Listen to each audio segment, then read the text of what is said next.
തിരുഹൃദയഗീതം 13 ഭാഗം. തിരുഹൃദയഗീതം 23 ഭാഗം. മണ്ണു കുഴച്ചു ഞാൻ മനുഷ്യനെ തീർത്തത് വിണ്ണിലേക്കുയരുവാൻ വേണ്ടിയത്രേ.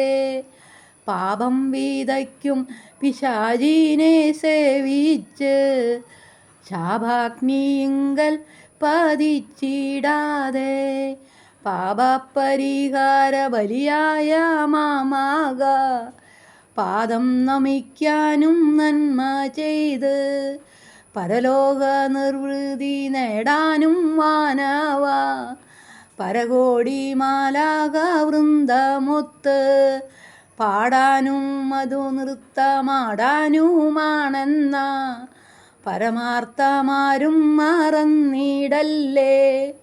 സമ്പന്നരെല്ലാം ദരിദ്രരെ ചുംബിച്ച് സന്തോഷം നുകരുന്ന കാഴ്ച കണ്ട് സംതൃപ്തി കൊള്ളുവാൻ മാമകമാനസം സ്പന്ദിക്കയാണെന്നറിഞ്ഞിടുവിൻ. സ്നേഹസമ്പന്നന്മാരുത്ഥാനം പ്രാപിച്ച് ദേഹിയും ദേഹവും ചേർത്തിണക്കി അനന്ത സന്തോഷ നികേതനിൽ വന്ന് അനുഭൂതി നുകരുന്ന ഭാഗ്യവാന്മാർ. ആഞ്ഞടിക്കുന്ന കൊടുങ്കാറ്റിൽ ശക്തിയാൽ അലറുന്ന കടലിലെ തിരമാലയെ ആരോമൽക്കൂട്ടരായി ഞാൻ വളർത്തുന്നവർ ആത്മധൈര്യത്തോടെ നേരിടുന്നു. അവനിയിൽ വർദ്ധിക്കും ജനസേവനശൈലിയിൽ ആത്മാർത്ഥ സ്നേഹ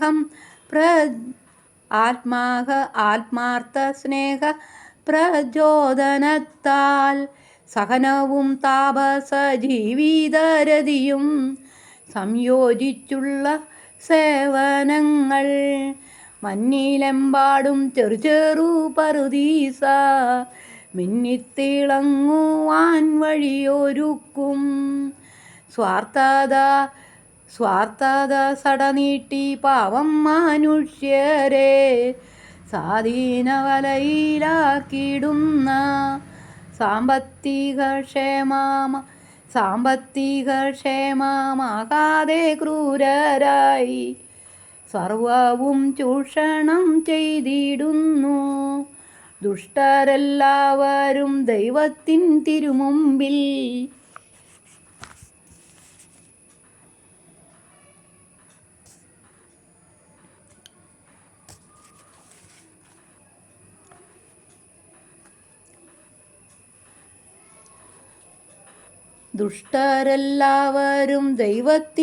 തിരുമുമ്പിൽ ഭ്രഷ്ടരായി നിപതിക്കും നരകാഗ്നിയിൽ.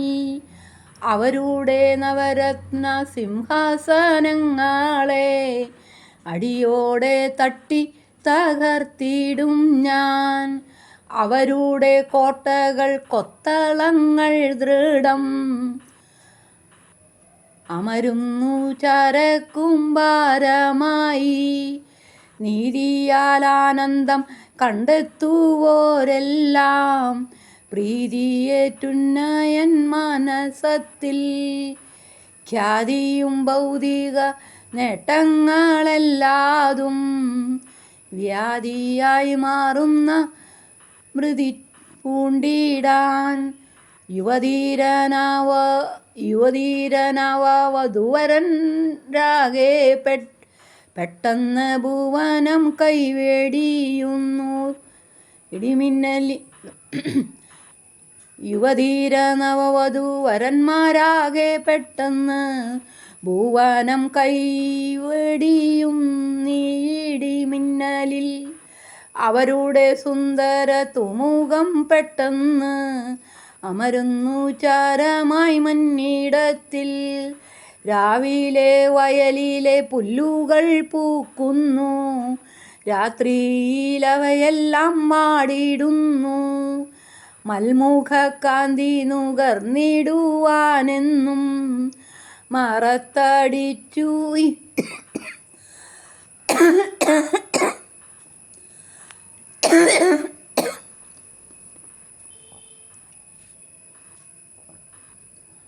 മൽമുഖ കാന്തി നുകർന്നിടുവാനെന്നും മാറത്തടിച്ചു യാചിച്ചിടുന്ന മനുഷ്യരെല്ലാം മകിവിട്ടു മേലോട്ടു മാലാഖ പോലെ പറന്നിടുന്നു.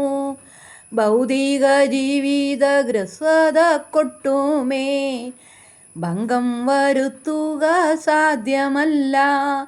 നിത്യ സൗഭാഗ്യത്തിലെത്തിയൻ ഹൃദയത്തിൻ നികടത്തിൽ വിശ്രാമം കണ്ടെത്തുവിൻ.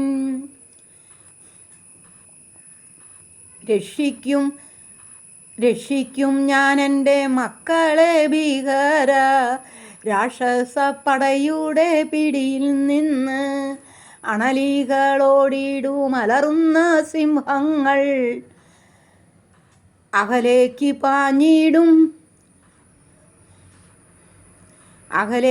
പാഞ്ഞിടും ഭീതിയോടെ. പന പോലെ വളരുന്നു നീതിമാൻ എന്നുള്ള പഴമൊഴി എന്നും സ്മരിച്ചിടുവിൻ. ലവലേശം വാടാതെ വളരുന്നു എൻ്റെ മക്കൾ ലബനോനിൽ ദേവദാരുക്കൾ പോലെ. ബോഷമേ നിങ്ങൾക്ക് കണ്ണുകൾ തന്ന ഞാൻ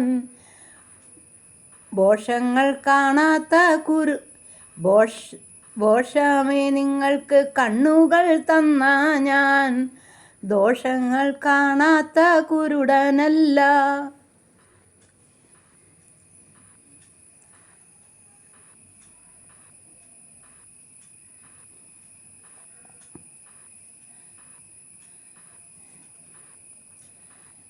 അന്യായമായി ഒരു ചിന്ത.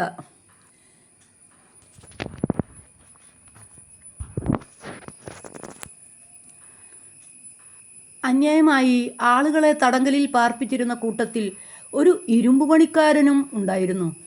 താഴ് നിർമ്മാണ വിദഗ്ധനായിരുന്നു അയാൾ. ദുഃഖാർത്തയായ അയാളുടെ ഭാര്യ രാജാവിനെ കണ്ട് അനുദിന പ്രാർത്ഥനയ്ക്ക് തൻ്റെ ഭർത്താവിനൊരു വിരിപ്പ് നൽകാൻ അനുമതി നൽകണമെന്ന് അപേക്ഷിച്ചു. ആവശ്യം ന്യായമെന്ന് കണ്ട രാജാവ് അവരുടെ അപേക്ഷ അംഗീകരിച്ചു. ഒരു ദിവസം തൻ്റെ വിരിപ്പിൽ തുന്നി ചേർത്തിരുന്ന അസാധാരണമായൊരു രൂപം അയാളുടെ ശ്രദ്ധയിൽപ്പെട്ടു. തന്നെ പൂട്ടിയിട്ടിരിക്കുന്ന താഴിൻ്റെ ഘടനയാണ് അതെന്ന് അയാൾക്ക് മനസ്സിലായി. അന്നു മുതൽ താക്കോൽ ഉണ്ടാക്കേണ്ടതിനുള്ള പരിശ്രമത്തിലായി അയാൾ. അവസാനം അയാൾ അതിൽ വിജയിച്ചു. പിറ്റേ രാത്രി അയാൾ ജയിൽ ചാടി രക്ഷപ്പെട്ടു. അഭിലാഷങ്ങൾക്കും ആഗ്രഹങ്ങൾക്കും കുറുകെ ഇരുമ്പഴികൾ വയ്ക്കുമ്പോൾ തടവറയാണ് രൂപപ്പെടുക. ജയിൽ ഒരു സ്ഥലമല്ല, അതൊരു മാനസിക അവസ്ഥയാണ്.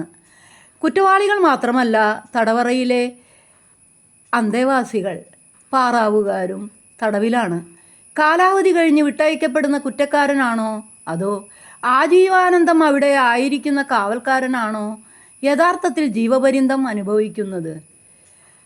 സ്വയം നിർമ്മിക്കുന്ന തടവറകളിലാണ് പലരുടെയും ജീവിതം.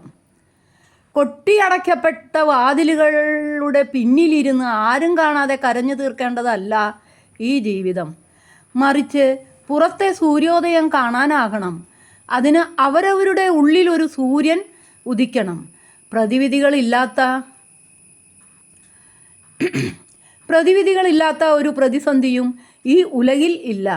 പരിമിതികൾക്കുള്ളിൽ നിന്നുകൊണ്ട് പരിഹാരം കണ്ടെത്താനാകണമെന്ന് മാത്രം.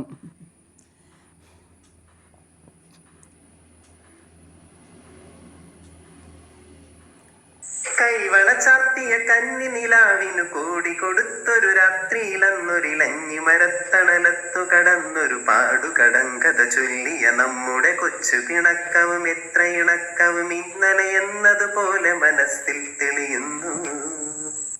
കൈവള ചാർത്തിയ കന്നി നിലാവിനു കോടി കൊടുത്തൊരു രാത്രിയിലന്നൊരിലഞ്ഞി മരത്തണലത്തു കടന്നൊരു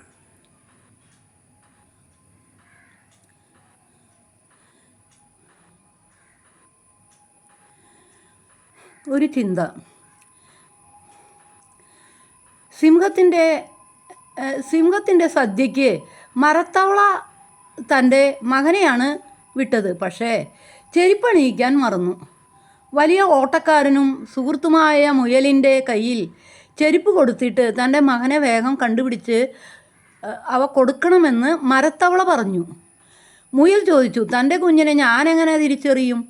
തവള പറഞ്ഞു, അവൻ അതീവ സുന്ദരനാണ്. തൻ്റെ മകൻ മയിലാണോ എന്നായി മുയലിൻ്റെ ചോദ്യം. തവള പറഞ്ഞു, വൃത്തികെട്ട കാലുകളുള്ള മയിലിനെ പോലെയല്ല അവൻ. എൻ്റെ മകനെ കണ്ടാൽ എന്നെപ്പോലെ തന്നെ ഇരിക്കും.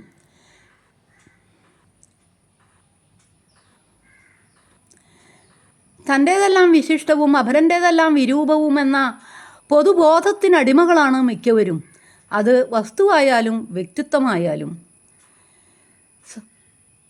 സ്വത്വബോധവും ആത്മാഭിമാനവും എല്ലാവർക്കും വേണം. പക്ഷേ സ്വയം വാഴ്ത്തിപ്പാടുന്നവരെല്ലാം എപ്പോഴും അവഹേളിക്കപ്പെടുകയേ ഉള്ളൂ.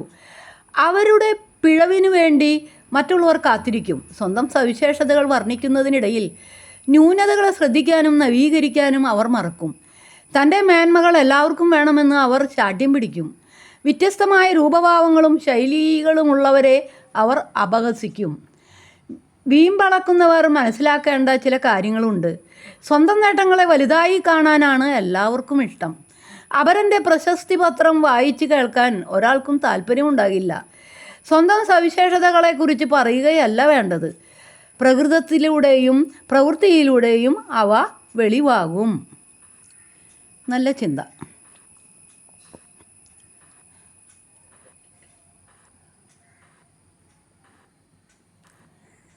മകൻ അപ്പം ചോദിച്ചാൽ കല്ല് കൊടുക്കുന്ന ആരെങ്കിലും നിങ്ങളിൽ ഉണ്ടോ?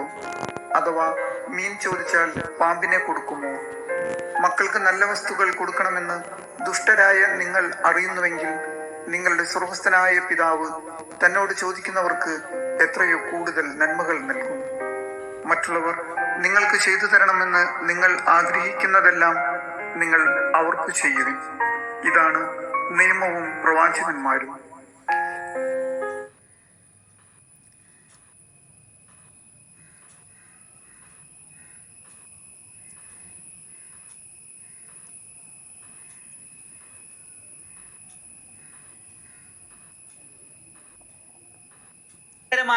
ആയിരക്കണക്കിന് പൂക്കൾ അവിടെ വിരിഞ്ഞു നിൽപ്പുണ്ടായിരുന്നു. ഗുരു അവനോട് പറഞ്ഞു, ഈ പൂന്തോട്ടത്തിന്റെ ഒരറ്റം മുതൽ മറ്റേ അറ്റം വരെ നീ നടക്കുക. നിനക്ക് ഏറ്റവും മനോഹരമെന്ന് തോന്നുന്ന ഒരു പൂ നിനക്ക് പറിച്ചെടുക്കാം. പക്ഷേ ഒരു നിബന്ധനയുണ്ട്. ഒരിക്കൽ നടന്ന വഴിയിലൂടെ ഒരിക്കലും തിരിച്ചു നടക്കാൻ പാടില്ല. മുന്നോട്ട് മാത്രമേ നീങ്ങാവൂ. യുവാവ് മുന്നോട്ട് നടന്നു. കുറച്ച് നടന്നപ്പോൾ മനോഹരമായ പൂക്കൾ ഓരോന്നായി കണ്ടു തുടങ്ങി. അതിലൊന്ന് പറിക്കാനായി കൈ നീട്ടാൻ തുടങ്ങിയപ്പോൾ മനസ്സ് അവനെ പിന്നോട്ട് വലിച്ചു. ഇത്ര ധൃതിയിൽ തീരുമാനിക്കണോ? മുന്നോട്ട് പിന്നെയും ദൂരമുണ്ടല്ലോ. ഇതിലും വിസ്മയിപ്പിക്കുന്ന മറ്റൊന്ന് അവിടെ കണ്ടാലോ? അവൻ വീണ്ടും മുന്നോട്ട് നടന്നു. വീണ്ടും മനോഹരമായ ധാരാളം പൂക്കളുടെ അടുത്തുകൂടി അവൻ കടന്നുപോയി. ഓരോ തവണയും അവൻ സ്വയം ന്യായീകരിച്ചു, കാത്തിരുന്നാൽ ഇതിലും മികച്ചത് വരാനുണ്ട്. അങ്ങനെ നോക്കി നടക്കവേ പൂന്തോട്ടത്തിന്റെ സൗന്ദര്യം കുറഞ്ഞു കുറഞ്ഞു വന്നു തുടങ്ങി. മുന്നോട്ട് പോകും തോറും പൂക്കൾ വാടിയും നിറം മങ്ങിയും കാണപ്പെട്ടു. ഒടുവിൽ പൂന്തോട്ടത്തിന്റെ അരികിലെത്തിയപ്പോൾ തന്റെ കൈ ശൂന്യമാണെന്ന് വേദനയോടെ അവൻ തിരിച്ചറിഞ്ഞു. തിരിച്ചു നടക്കാൻ നിയമം അനുവദിക്കാത്തതിനാൽ അല്പം മുമ്പ് തള്ളിക്കളഞ്ഞ മനോഹാരിതയെ ഓർത്ത് അവൻ നെടുവീർപ്പിട്ടു. ഗുരു മന്ദഹസിച്ചുകൊണ്ട് അവനോട് പറഞ്ഞു, ഏറ്റവും മികച്ചതിനെ തേടിയുള്ള പരക്കം പാച്ചിലിൽ നമുക്ക് അർഹതപ്പെട്ടത് പലതും നാം അറിയാതെ കൈവിട്ടു പോകുന്നു. എന്ത് കിട്ടിയാലും അതിനേക്കാൾ മികച്ചത് മറ്റെവിടെയെങ്കിലും ഉണ്ടാകുമെന്ന വിശ്വാസമാണ് പലർക്കും സ്വന്തമായി ഉള്ളവയിൽ നിന്നും ആനന്ദം കണ്ടെത്താനാവാത്തത്. അവരുടെ കണ്ണ് എപ്പോഴും അയൽക്കാരന്റെ മുറ്റത്തെ പച്ചപ്പിലും പൂന്തോട്ടത്തിലുമായിരിക്കും. പല ഓപ്ഷനുകൾ മുന്നിലുള്ളപ്പോഴാണ് പലപ്പോഴും മനുഷ്യർ ചിന്താക്കുഴപ്പത്തിലാകുന്നത്. എല്ലാം സ്വന്തമാക്കാൻ ആർക്കും കഴിയില്ല. വരാനിരിക്കുന്നത് ഇതിനേക്കാൾ അപ്രിയമാകാനുള്ള സാധ്യത എപ്പോഴുമുണ്ട്. എല്ലാം തികഞ്ഞ ഒന്ന് എന്നത് ഒരു മിഥ്യയാണ്. ചില പോരായ്മകൾ ഉണ്ടെങ്കിലും കൂടെയുള്ള ഒന്നിനെ സ്നേഹിക്കുക എന്നതാണ് ഒന്നുമില്ലാതെ ഒറ്റപ്പെട്ടു പോകുന്നതിനേക്കാൾ മനോഹരം. ഏറ്റവും മികച്ച പങ്കാളിയെ കണ്ടെത്തുകയല്ല, മറിച്ച് കണ്ടെത്തിയ പങ്കാളിയെ സ്നേഹം കൊണ്ട് ഏറ്റവും മികച്ചതാക്കി മാറ്റുകയാണ് വേണ്ടത്. ഓർക്കുക, ജീവിതം എന്നത് ഒരു മടക്കയാത്രയില്ലാത്ത പൂന്തോട്ടമാണ്. ഇന്നലകളെ തിരിച്ചു പിടിക്കാനാവില്ല, നാളെയെ മുൻകൂട്ടി കാണാനുമാവില്ല. അതുകൊണ്ട് ഇന്ന് നിങ്ങളെ തേടിയെത്തിയ നന്മകളെ സ്നേഹം കൊണ്ട് സ്വീകരിക്കുക. നല്ലതിനു വേണ്ടിയുള്ള അനന്തമായ കാത്തിരിപ്പ് പലപ്പോഴും ഏറ്റവും വലിയ നഷ്ടങ്ങളിലേക്കുള്ള എടുത്തുചാട്ടമായിരിക്കും. അവസരങ്ങൾ നമ്മെ കടന്നു പോകുന്നതിന് മുമ്പ് അവയെ തിരിച്ചറിയുക. തികഞ്ഞതിനായുള്ള അന്വേഷണമല്ല, മറിച്ച് ഉള്ളതിലെ നന്മ കണ്ടെത്തുക എന്നുള്ളതാണ് യഥാർത്ഥ സന്തോഷം. വീഡിയോ ഇഷ്ടപ്പെട്ടാൽ ഷെയർ ചെയ്യാനും ലൈക്ക് ചെയ്യാനും വണ്ണം വെച്ച്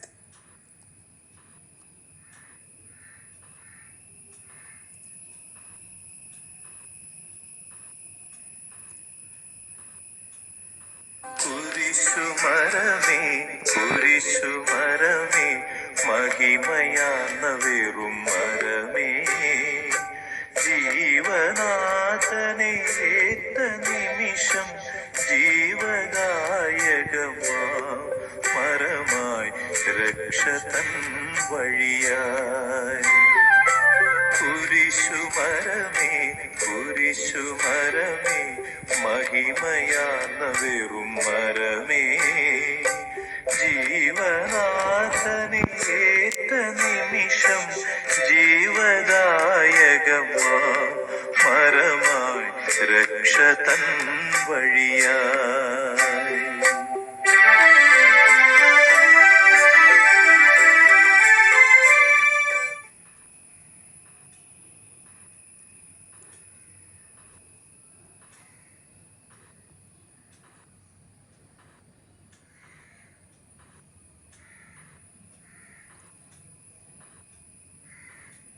ഇളം പൂവാറ്റിനോടും കിളികളോടും കഥകൾ ചൊല്ലി നീ കളികൾ ചൊല്ലി കാട്ടുപൂവിൻ കരളിനോടും നീ. എല്ലാവർക്കും നല്ലൊരു ദിവസം ആശംസിച്ചുകൊണ്ട് പ്രാർത്ഥനയോടെ